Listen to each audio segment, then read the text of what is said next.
if we think about Pesach, for example, Pesach for the Jews is a lot of perspectives. There is a perspective which is more about nature, which is more about agriculture. There is in Pesach something which is about the Geula, the redemption, and there is something also in Pesach which is about our fate as Jews. You know, the Haggadah was written when uh, the sages were in Israel or out of Israel, and they had to think about the exile. So we have here many perspectives, and we have to feel all these perspectives as completing each other. I think that, for example, in kibbutzim, many years ago, 80 or 100 years ago, they tried to stress the agricultural perspective. And I think that it was great. The Sharet new kind of Haggadah was a very interesting, refreshing kind of Haggadah. But at the same time, well, we have also to think and to think about the history, to think about and also about the Geula, the redemption.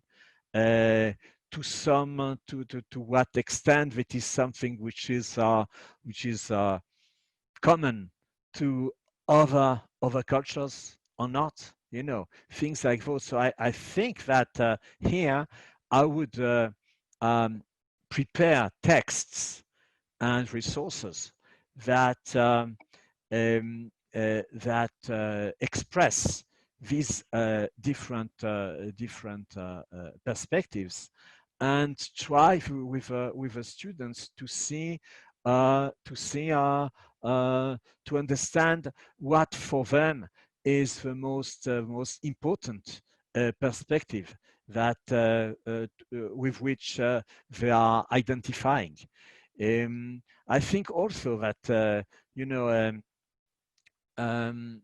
also I think that there is something which is we speak about the history. The history is generally the history of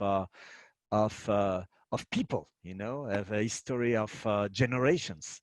But personally, I can remember my own history through the different seders in which I belong. So it's a way for me to think, oh, what happened when my father was a poor furrower in Paris, and what happened 10 years ago when I was also with my uncle, and what happened in the States, and what happened, how my becoming is, in fact, I can see that in the festivals that not only celebrate what is written in the past, many 1,000 years ago, but also in my identity, where I was and what. So I think that we have to mix here personal experiences,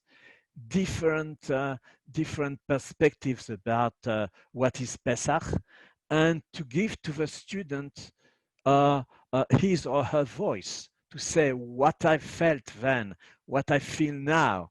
Um, do I want to invite non-Jews to the Seder?